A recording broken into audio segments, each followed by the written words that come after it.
Greetings ladies and gentlemen, Adrian here. Welcome back to the channel and to the first MMO discussion video of 2018. I've got an interesting topic for you guys, the lifetime subscription.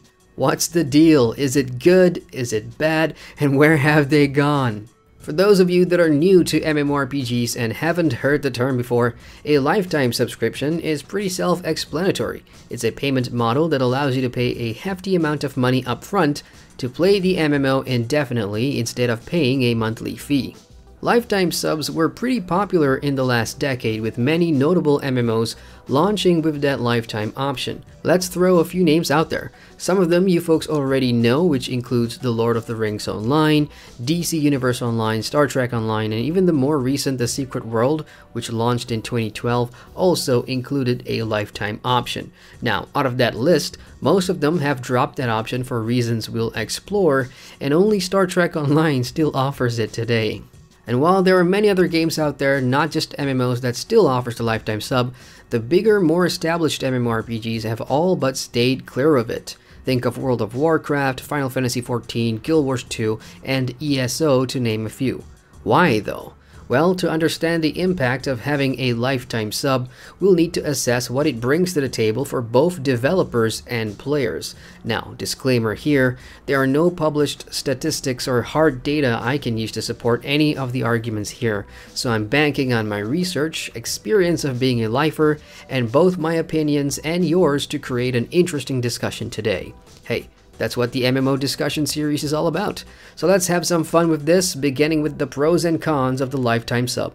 Starting with the pros for MMO developers, the most obvious benefit of launching your game with a lifetime sub option is the cold hard cash up front.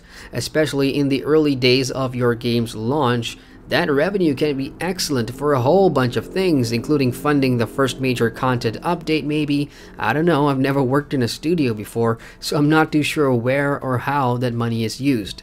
The next benefit of having a lifetime sub as a game is that you are offering your player base a once-in-a-lifetime opportunity to get their money's worth. And if you have a large enough following, creating something truly unique, or are creating something from a popular franchise or IP, you'd be surprised at how many people would jump at the chance to buy it.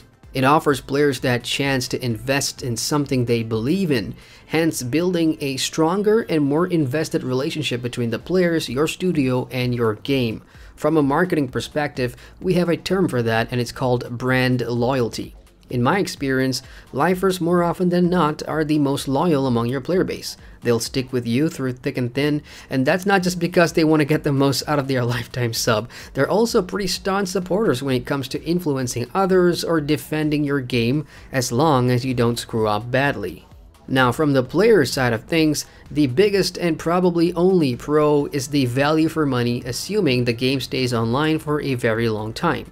Each lifetime subscription offering will differ from MMO to MMO, but the one constant here is that lifers save money in the long term by not paying a single cent monthly to access the game, assuming it's a subscription-only game. In other cases, lifers don't pay a thing at all, including for expansion packs, in addition to getting that monthly allowance of premium currency should the game have a cash shop.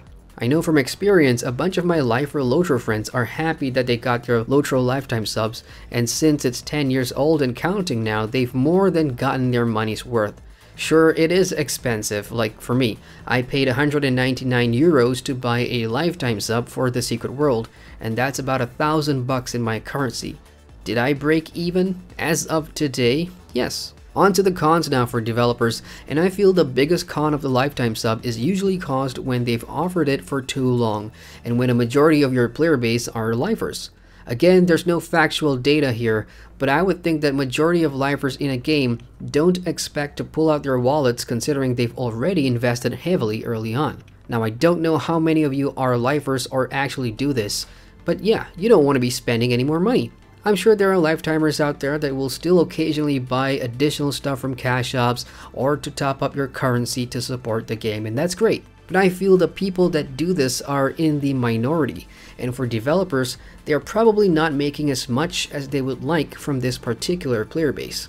And it's not just from a revenue point of view. I think there's a chance that lifers can become complacent. I'll use myself as an example. Because I get to play it all for free, I have the freedom to come and go as I please, and can afford to take months or even up to a year's break from the game at a time. That's my right and my money, so I'll do what I want to. But from a developer's point of view, if your player base consists of a lot of lifers that do this, that impacts footfall, and what I mean by that is the player numbers online either monthly or quarterly, which can have a rolling effect both in-game and out. From the player side of things, the first major con is obviously going to be the risk of closure. Nobody wants to spend a couple $100 only to see the game shutting down a year or so later, without the players getting the opportunity to break even. That sucks. And yep, we're talking about you, Hellgate London. Hello from 2018. Lifetime subs in general are risks that us players take. We have no control or idea of what the futures are for the respective MMOs that we play. In Hellgate London's case, yeah, it's not technically an MMO, but it still had a lifetime sub. And yep, it's tragic, but not all MMOs end up like that. The second con for players is pretty similar, but not to the effect of closing down, but rather when a game transitions. We've all seen and witnessed it happen over the years. Lotro going free to play, the Secret World going free to play, and so on and so forth.